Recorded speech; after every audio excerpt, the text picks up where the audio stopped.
Hey everybody, this is Don Newman and this is Living a Life Worth Remembering. This is the show that's dedicated to helping you and I live a life that will continue to live on even after our own lifetime has ended. Today, I want to talk about taking small steps that lead to a very big change. In fact, the title of today's episode is Just Do the One Thing. Just do the one thing. Finding the power to change your life through simple, small steps. And so as we share this today, I believe this is going to encourage you to find a key on how to change your life and how to move it in the direction maybe you've wanted to move it toward for years. And so I run into people all the time and talk to people all the time that share how they're frustrated, that they feel like they're stuck. They feel like they're stuck in a place in their life that they've wanted to change for years, and they either go in the same circle, maybe make some changes, but end up in the same place, or even worse, sometimes they even go backwards. And as I talk with people about where they're at in life, they'll share about maybe they want to change their life by losing weight, or maybe they're wanting to change their life by writing a book, or maybe they're working to hopefully change their financial situation. And, they look like, or they share their feelings on how they feel stuck, and they're looking, how can I make my life go forward? If you watched one of my past broadcasts that I aired a few months ago, how to make a U-turn in your life, you heard me share how I was very focused in an area that I've wanted to change for years, which is in my health, in losing weight. And I shared how I was frustrated that I hadn't been able to make any progress in that area for some time. Well, the good news is, since that broadcast, I've lost about 25 pounds. And I am well on my way to not only losing weight, but more importantly, getting healthier. So I'm going to share some things today that I truly believe are going to encourage you and help you be able to make some simple, small steps. And that's the key. Simple, small steps that are really going to have a large impact in your life. So I'm going to share some things. I'm going to share some quotes with you today. And I encourage you, if you've got a piece of paper, or better yet, if you've got Post-it notes or stickies, grab one of these, because I'm going to share some things that I want you to do as we actually start to talk about this together.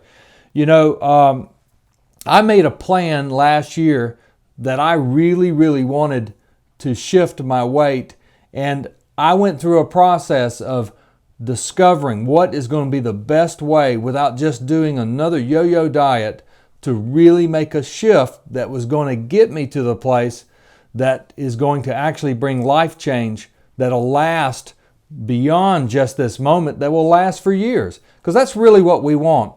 The goal of this show is I want everybody that is part of this, that I'm encouraging, I want people to get to the end of their life and to be able to say, hey, I can look back on my life and see there are areas in my life that have changed, and changed for the good.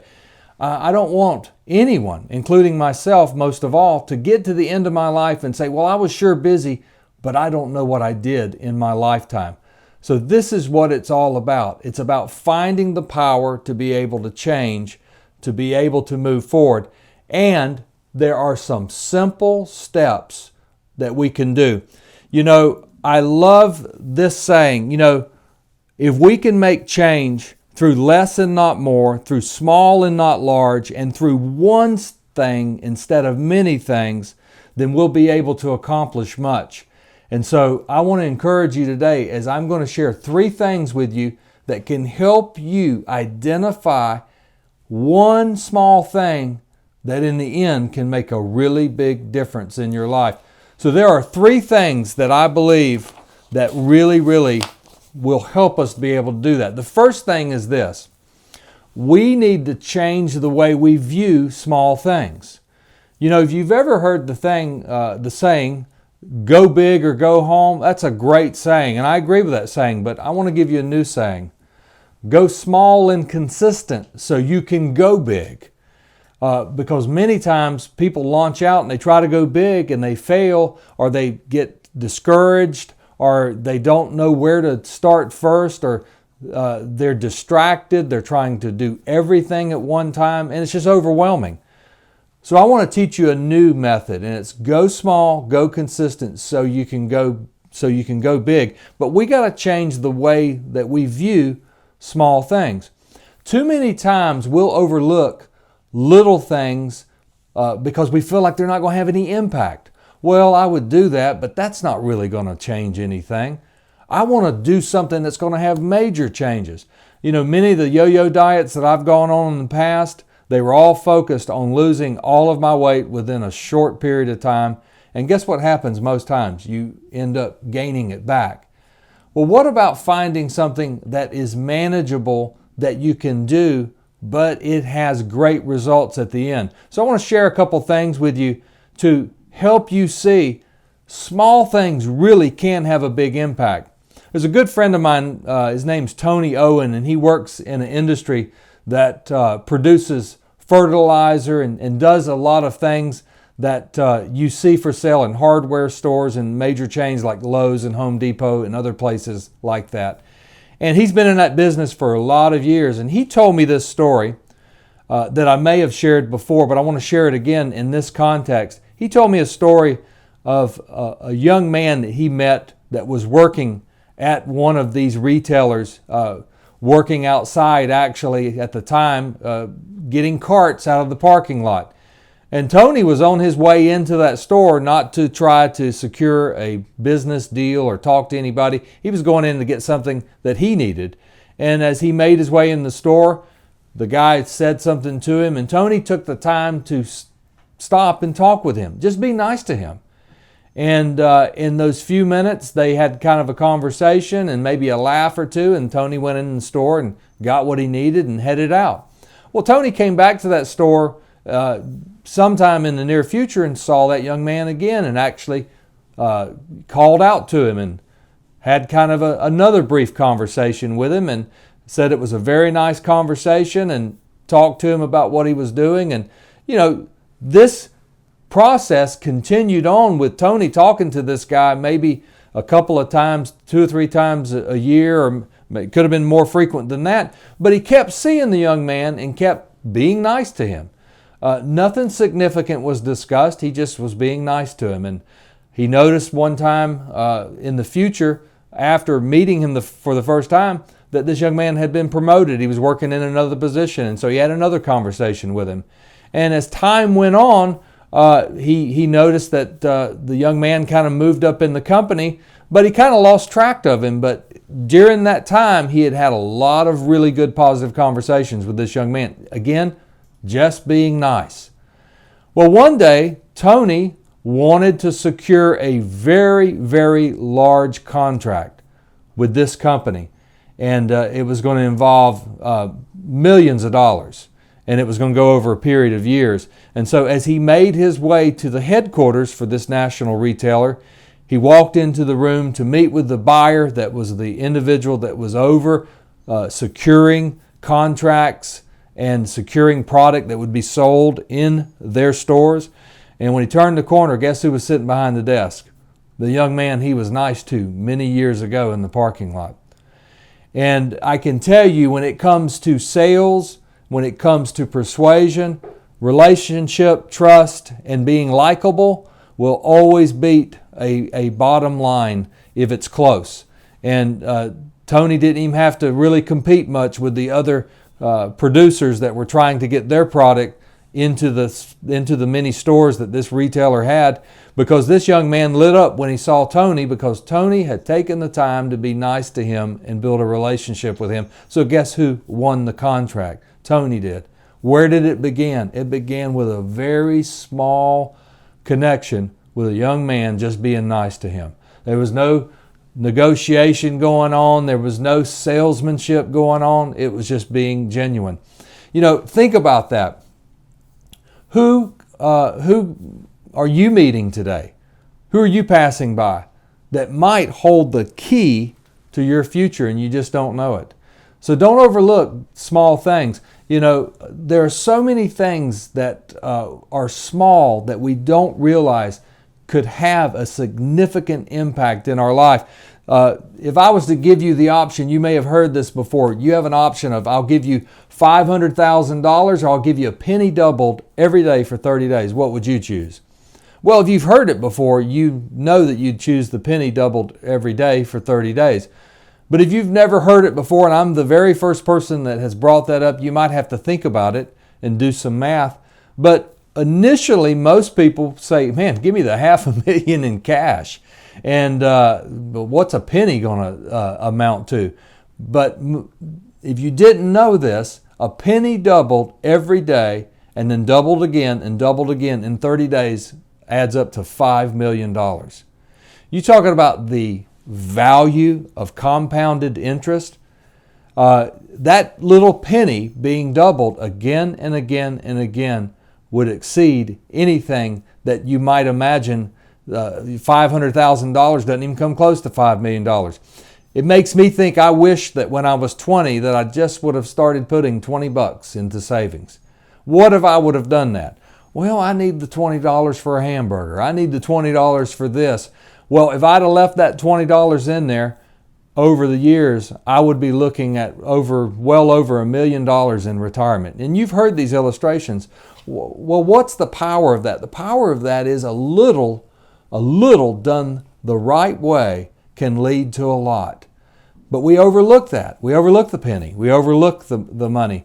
Another illustration I love to share is the domino illustration. It's one of my favorite illustrations. If you've ever played with dominoes or you've ever set up a domino kind of illustration to where you have a whole line of the dominoes, and if you push one down, it'll push the next one down, and it goes around like a train. And you've seen this on television where students have spent weeks putting up these long domino trains, and then in 4 minutes the whole thing knocks down. It's beautiful to see. But you got to think about that.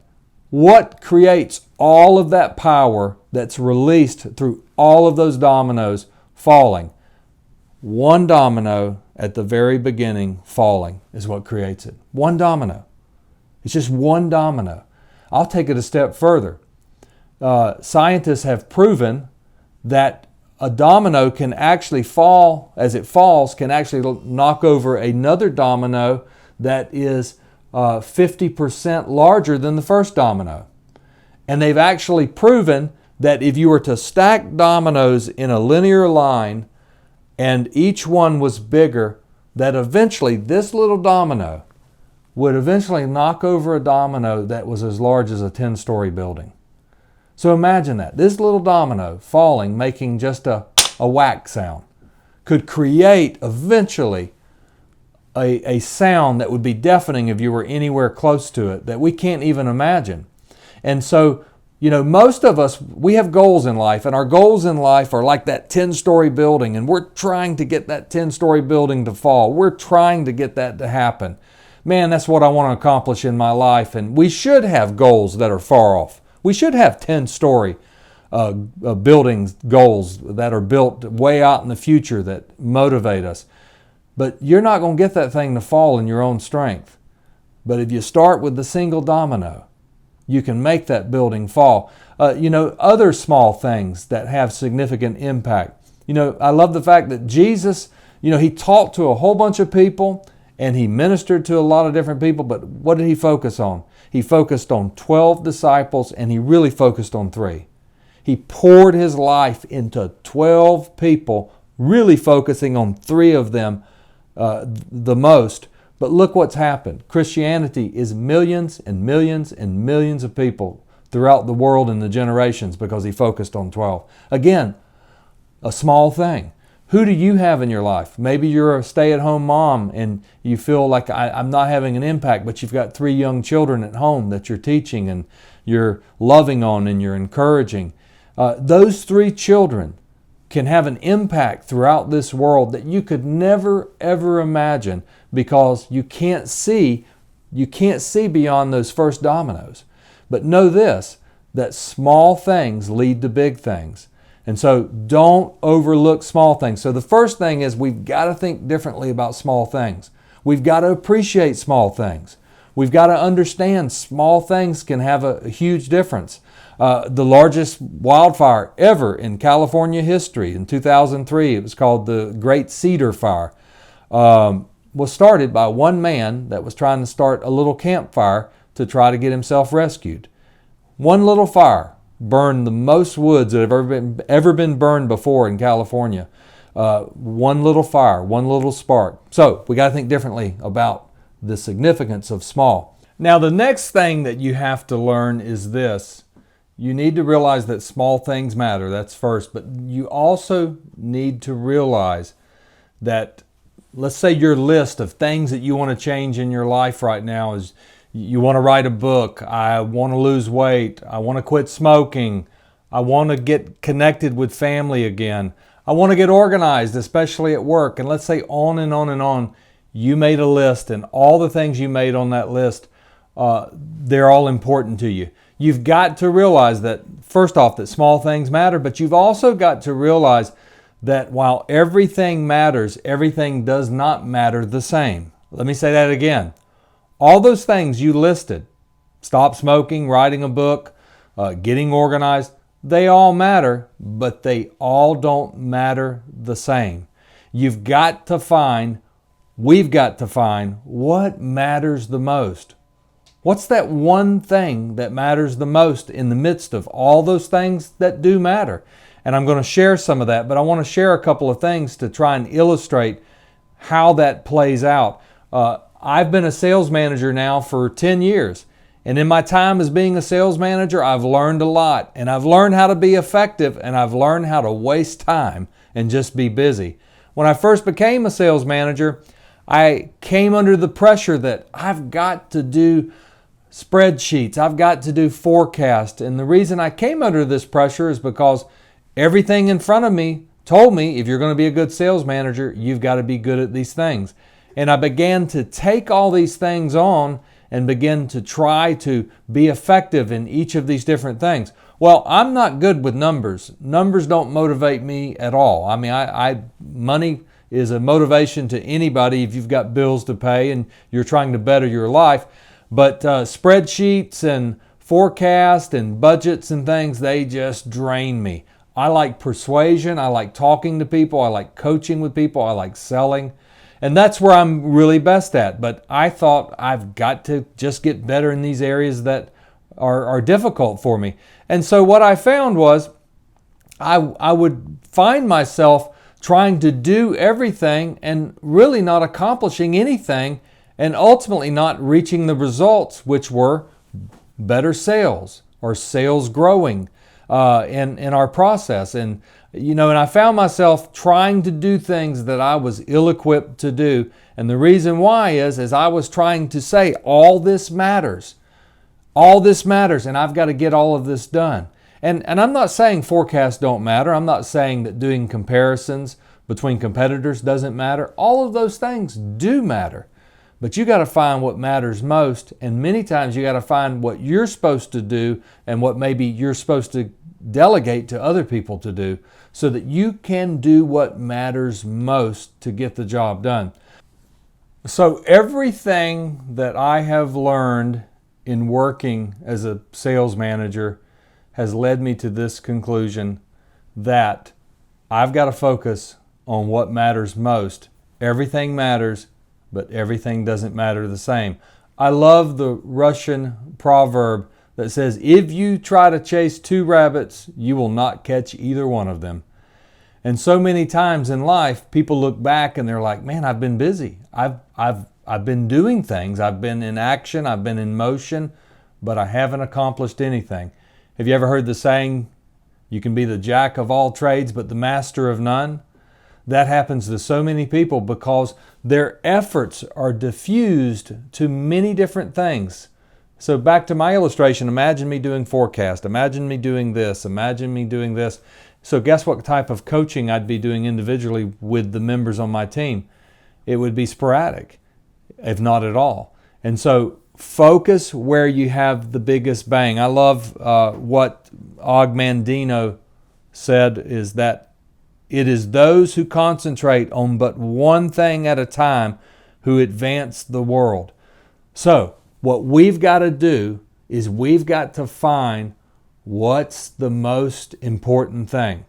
So I want to encourage you to get a piece of paper, or as I shared earlier, Post-it notes, because I'm going to do a little coaching session with you. It's not going to take long to help you determine what is the most important thing and how to find the first step to accomplishing that most important thing.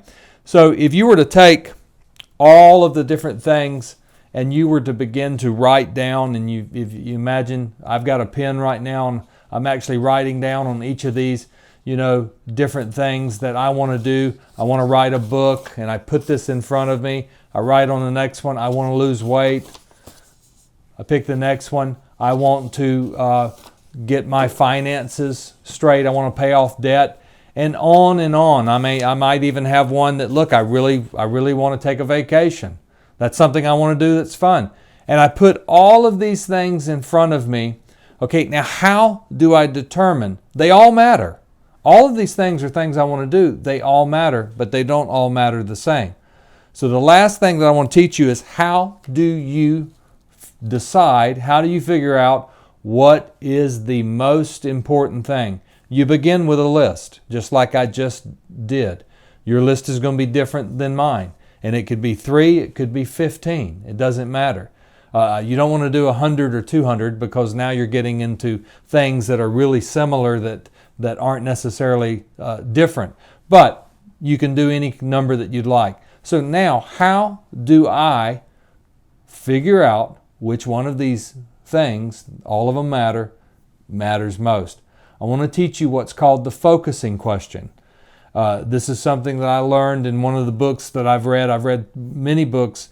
This book that I read recently, called One, is all about just doing one thing, actually writes about this question. And I've done this myself in a different way, but I love the way that they poise this. And so here is what they teach, and I believe in this very much.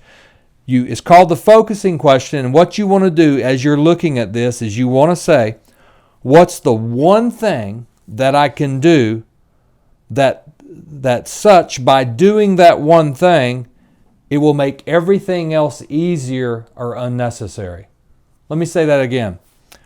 I've got all of these different things. They're different. But what's the one thing that I can choose to focus on that is going to make everything else easier or unnecessary? Okay, I'm actually living this right now, because I had determined, I gave you some different examples, but what I had determined was the thing that matters most in my life right now is losing weight. I made a determination that I feel like this, as I get healthier, it's going to help me focus and write a book. It's actually going to impact that. And it's actually going to impact taking a vacation. It's actually going to impact some other areas in my life. This is the most important thing, because when I looked at it, I said, this is going to have an impact on the other areas in my life. So what I do is I move everything else out of the way. I'm still going to do these things. There's still things I'm going to do, but instead of trying to do them all, this is most important. So I said, okay, losing weight's most important. Okay, I feel like if I lose weight, it's going to impact other areas of my life. It's going to give me energy. I'm going to feel better about myself. I'm going to feel like I'm accomplishing something. And guess what happens? I gain control of an area of my life. That becomes the place that my army breaks through the army of the enemy that's trying to hold me back from becoming the person I'm meant to become. I'm choosing one point to focus my focus on. These things I'm going to work on, but this I'm going to live. So what I did is I put up at the very top, I want to lose weight. So what I do next is I do the same question, okay, with that one thing, but I do it by this. I list what are all the ways I can lose weight, okay, and this is what I actually did. I can exercise.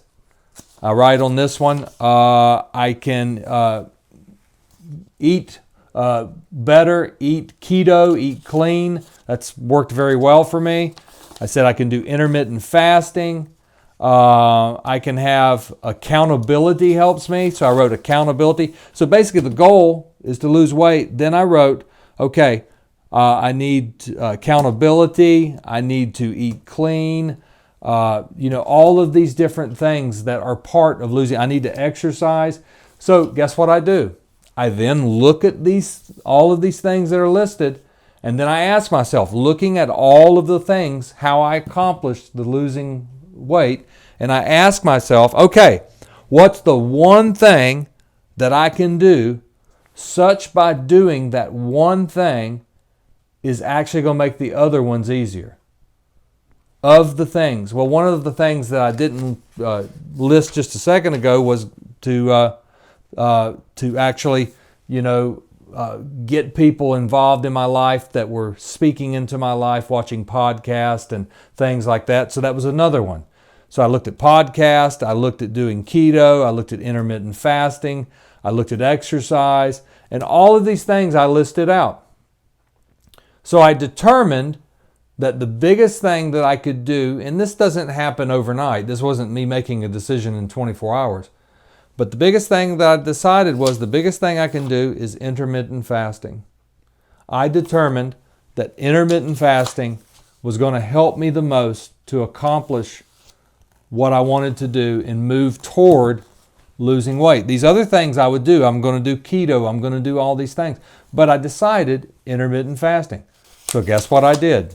I'm sure you're getting the routine now. I then said, okay, intermittent fasting is the most important thing of all the things I can do that lead to, I'm getting more and more granular now. I'm getting down to the small. Remember what I said earlier. It's not about going big, it's about going small and consistent to go big. So now I'm asking myself, what are the things I can do to be successful at intermittent fasting? The first thing that I said was, well, I need to prepare food. I need to decide, okay, what am I cooking? When am I cooking it? Do I have salad? Do I have all those things prepared?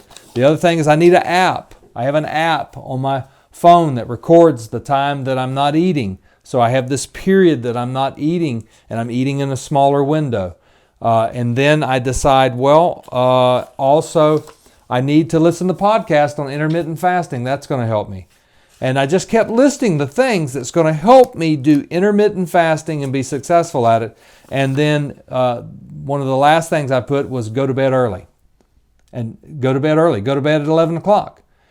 Because I'm not eating and sitting around watching TV at midnight or 1 o'clock in the morning is just only going to lead to me sitting around thinking, well, maybe I'd like a snack or maybe I'd like this.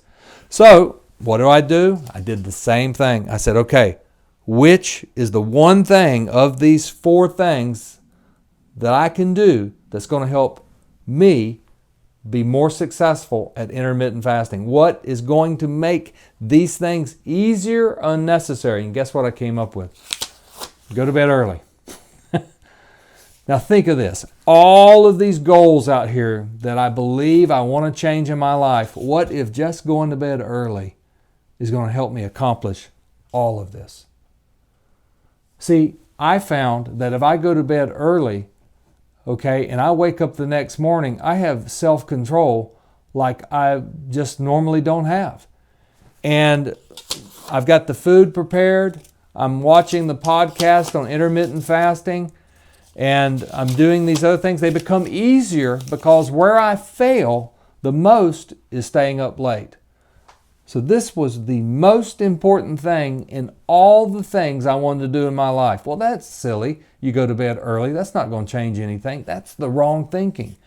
See, the right thinking is, no, just doing this one thing is going to trigger these other things. Doing this one thing is going to become the domino that is going to lead to the other dominoes falling. So all of a sudden, I'm now successful in intermittent fasting. Guess what? I'm walking. I've been doing intermittent fasting now for a month. It's again, that may not be the plan you need to follow, but it is working for me. And so now I'm walking. Guess what? Now I'm eating better. Guess what? Everything else is starting to fall in line because I found the one place that I could start and be successful that had the greatest impact on that one area. And guess what? It knocked down the next domino that knocks down the next domino. Guess what? I'm going to take a vacation. It's coming. I can sense it. I'm not going to wake up a year from now and still be dealing with my weight and still be dealing with all these goals I've made no progress on. Why? Because I decided what's the most important goal and I focused on achieving that. You can do this. You can self-coach yourself by just getting a big pack of sticky notes and writing everything out that you want to do, but then deciding what is the one thing that is most important of all those things that you need to start with, and then keep doing that. Keep going as granular as you can go. You'll finally get to a point you can't go any further, and you'll know that's the first domino. And if I will do that and do that consistently, that is going to lead to all these other things. I pray that this has really encouraged you today and it's helped give you something to do. My hope and desire is that you'll find what that most important thing is. You'll learn first that small things really do matter. And you'll learn that while everything matters, everything does not matter the same. But finally, you'll discover what is that one small thing that's the most important thing that'll start you on the journey to accomplishing what you want to accomplish in your life. So when you and I, both of us, leave this planet, we've left this life achieving what we believe God's called us to do. I just want to pray for you today and pray that God will just use this to encourage you, whether it's in business or it's in your personal life or you have goals. I truly believe that as you do this, with God's help, He'll guide you. So I want to pray for you. Lord Jesus, I just thank you for everyone watching this broadcast today, and I ask that you would move them toward accomplishing the goals that you have put in front of their life. Remove the distractions and all of the things that pull us in all of the wrong directions. Lord, let us learn what you learned about focusing on the small things to bring a greater and larger impact. And I pray that you'd bless everybody in this in a significant way. In Jesus' name, amen, amen. Thank you for watching this episode today. In the future, this is the second year of Living a Life Worth Remembering. I want to encourage you to continue to share this with other people. If you're not subscribed to this broadcast, you can go to YouTube. It's Coach Don Newman. You also, if you want to listen to the podcast, you can go to iTunes. It's Living a Life Worth Remembering. But I want to encourage you to share this with other people, to encourage them. And I will be sharing more in the future, as well as having guests that will be coming online with me to talk about how they are living a life worth remembering and sharing things that they are seeing. But I'm praying that the ripples that you create today will become the waves of the future, and I look forward to talking again to you in the future. Everyone have a great day. God bless.